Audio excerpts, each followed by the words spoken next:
But it all started, when I was a very young child. And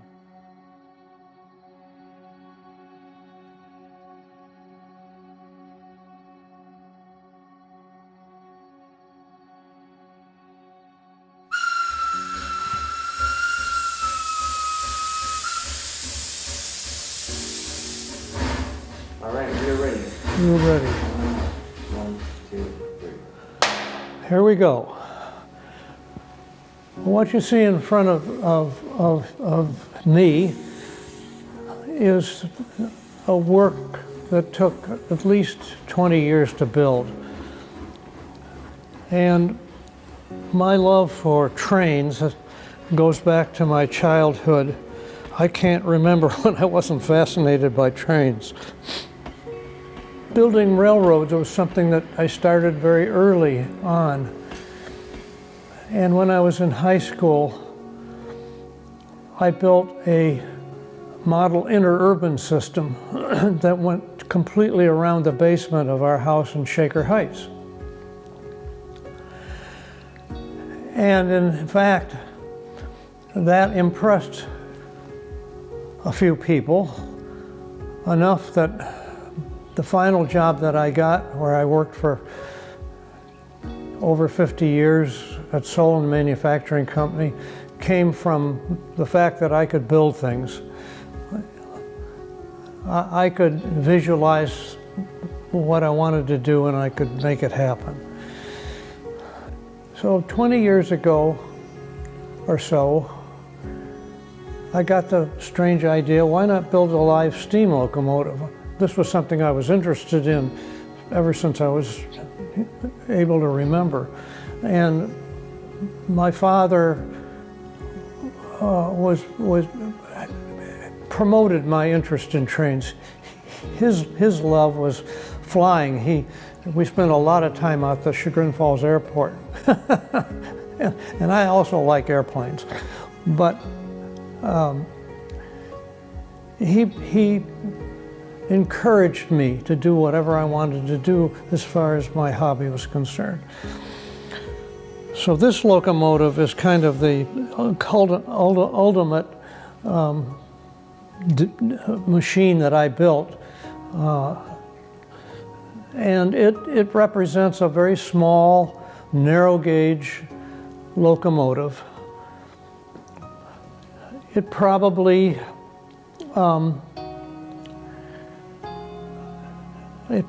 represents something that might have been built in the teens of the last century. And it has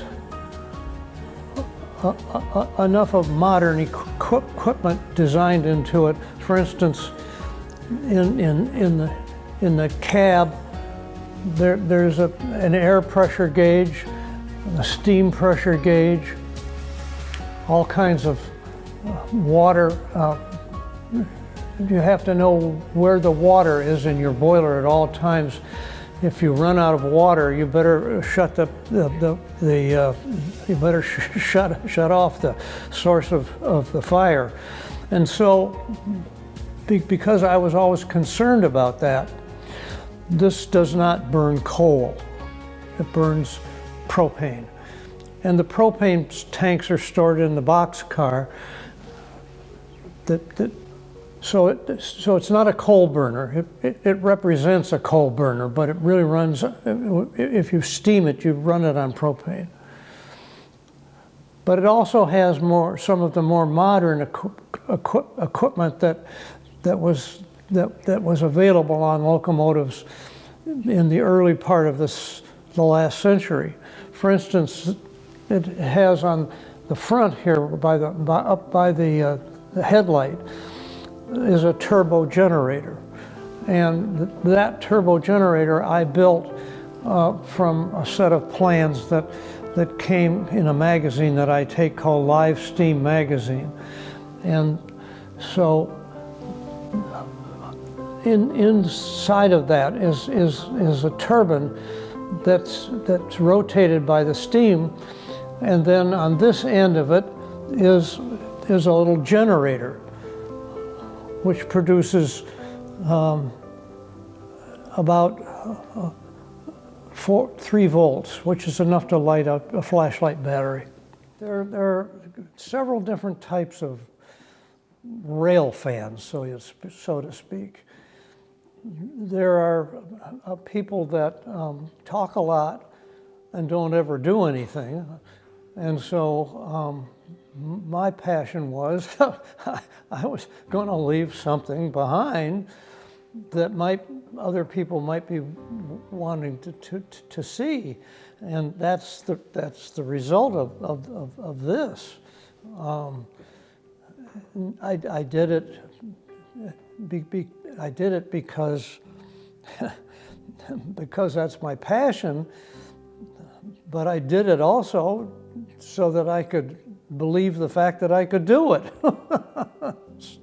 You understand that when you build something like this, and if you talk to other live steamers, there are those guys who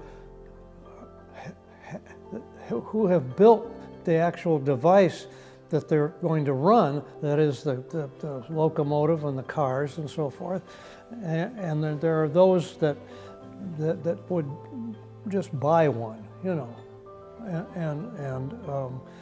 and that's okay. I don't, you know, there's nothing wrong with buying what you want, but my passion was that I didn't want to buy one. I wanted to build one. All right, and so this really represents my effort in building a locomotive that actually ran. I mean, it's been proven that it works. And then so when you come to this stage of my life where I'm not going to be around much longer, what do you do with it? What do you do with it? I don't want it to go someplace. I want it to go someplace where it's appreciated. Not because I built it, but because this represents an interesting device that other people may be interested in looking at. Well, of course, our knowledge of steam locomotives is deteriorating quickly. Kids don't have any idea how the intricacy of all of these parts that make it go. And one reason why the diesel conquered the steam locomotive was that the steam locomotive required labor, whereas the diesel doesn't require that. It's basically an electric locomotive, and as long as you